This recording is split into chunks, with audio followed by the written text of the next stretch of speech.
Welcome back to MMA Insider, your go-to source for the latest news in the world of mixed martial arts. In today's video, we'll be covering some of the biggest headlines in the industry. First up, former UFC interim lightweight champion Tony Ferguson has been arrested for driving under the influence after crashing his truck into parked cars outside a Hollywood club. We'll also discuss Conor McGregor's recent trolling of Henry Cejudo following his UFC 288 loss, and the incident involving Merab Dvalishvili and Sean O'Malley's jacket, which almost led to a riot. So buckle up and let's dive into the latest developments in the MMA world.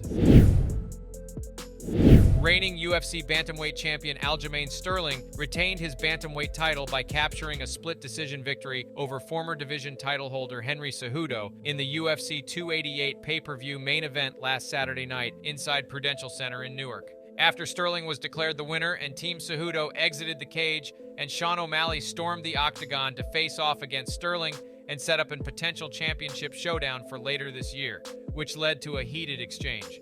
O'Malley removed his coat, perhaps in an attempt to appear intimidating by strutting shirtless around the ring, or to signal his readiness to fight. In any case, his Thriller jacket was discarded on the ground, and Merab Dvalishvili, a friend of Sterling, took the opportunity to snatch it. Dvalishvili then ran and jumped on top of the octagon and celebrated like he had just won UFC gold before things almost got ugly.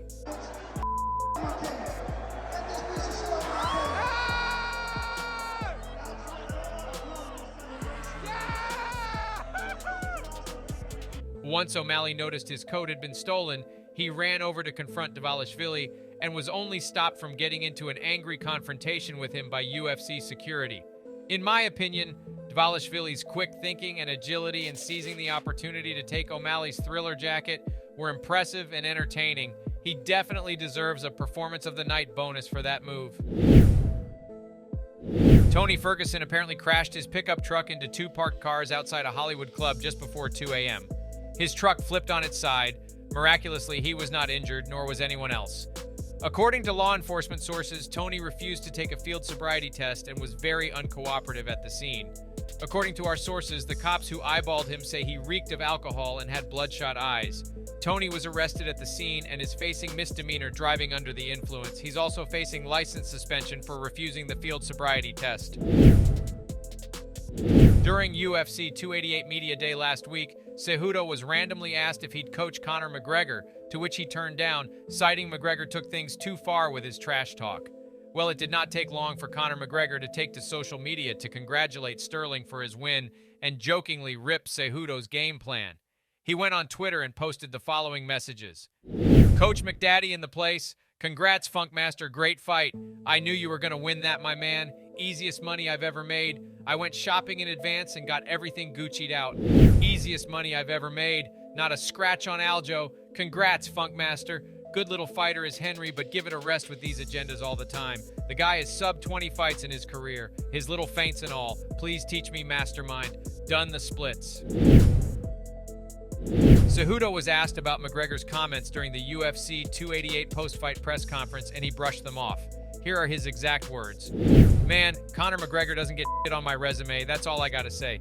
You know, he was stopped after a 3-year layoff. What I was able to do and compete, and then hearing the boos from the crowd once they announced the winner, I mean, that says a lot to me. So thank you, Conor.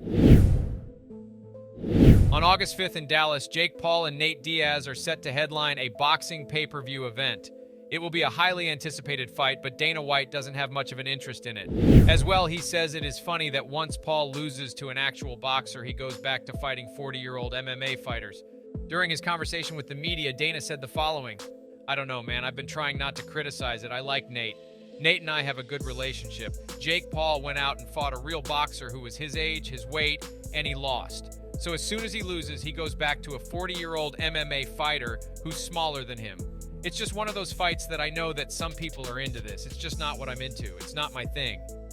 Even though Dana isn't particularly fond of the Paul versus Diaz fight, it's highly probable that the event will generate significant revenue. Diaz has already stated his intention to pursue championship titles in the UFC once he prevails over Paul. That's it for today's edition of MMA Insider. We hope you enjoyed our coverage of the latest news and updates in the world of mixed martial arts. If you liked this video, be sure to give it a thumbs up and subscribe to our channel for more daily MMA content. And don't forget to hit the notification bell so you never miss a new video from us. Thanks for watching, and we'll see you in the next one.